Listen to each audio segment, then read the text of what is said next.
So the pet oxygen masks are going to be located up in the medical compartment. You're going to grab this bag and you're going to grab the airways bag as well. I just pulled him out of the basement. He's having a hard time breathing, possibly smoke inhalation. Hey buddy, how's it going? Okay, we're just going to put this other leash on you right now. I'm going to get you to hold this leash. Thank you. Check for a pulse on him here, clearly he's breathing. But... okay.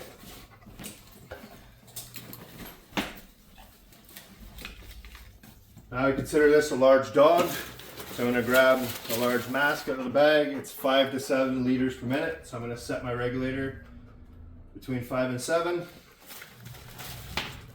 I'm going to grab one of my oxygen lines, connect it to the side of the regulator,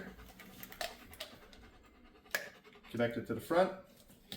I'm going to open my valve. Okay, valve's opening. I got good oxygen rate. Hi buddy, we're just going to put this over you, okay? Alright, and now we're just going to give, you're good buddy, you're good. You're ready bud. And then we're just going to administer oxygen. Yes, hi, thank you. I'm chasing flies, come on bud. Okay, we'll administer oxygen that way. For a dog that's smaller, or a ferret, a bird, a hamster, or a cat, you can use the small cup, 1 to 3 liters a minute. And then we have the medium for like terriers and small dogs at 3 to 5 liters a minute. So this is the procedure for animals that are currently breathing and respirating on their own. And this is just supplying them with supplemental oxygen. All right, so in the kit, when you first open it up, there is a flow chart for if the animal is non-responsive, and then there is just some general information on the front. We have a large mask for large dogs. We have a medium mask for medium dogs and large cats. Now we have a small mask for cats, ferrets, hamsters, birds. We have the oxygen tubing as well. We also have a collapsible BVM. So for small animals, collapsed. And then for larger animals, okay, extend it. You can also clip it into the mask so that you have a BVM you can put on the animal.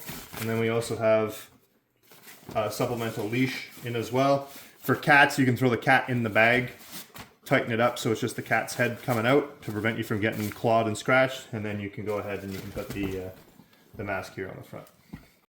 Yeah, and then obviously with the kit you also need oxygen, so grab the airways kit out of rescue, and then you have your D tank right here with the regulator that you can set. For any obstructions you can't clear out by a finger, you can also use a manual suction vac, which you can grab off the airways kit as well. And once you're done administering, or you've dropped the dog off at the vet or the hospital, we have forms that you can fill out. You can find these in the PHR binder in rescue as well. We're going to check the pulse first to see if the animal does in fact have a pulse. If the animal has a pulse, then we're going to do rescue breathing. If not, we're going to go into CPR.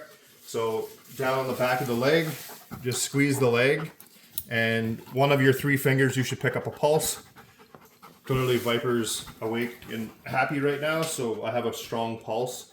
If I didn't have a pulse there, then I can go into CPR, and we'll show that in the next stage.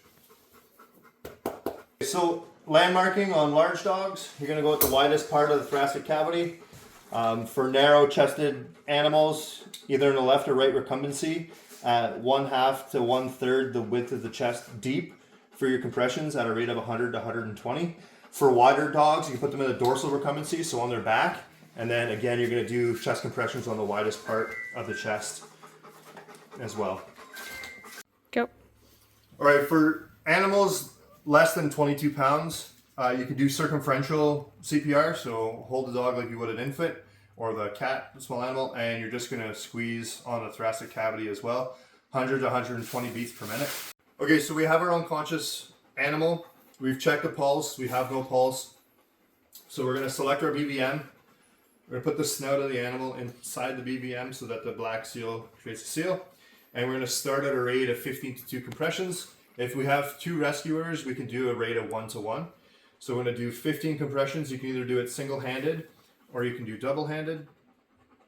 14, 15. once we get to 15, you go ahead, you're gonna block off the green vents. You're gonna give 2 respirations, and then you're gonna continue compressions. You're gonna do that for 2 minutes.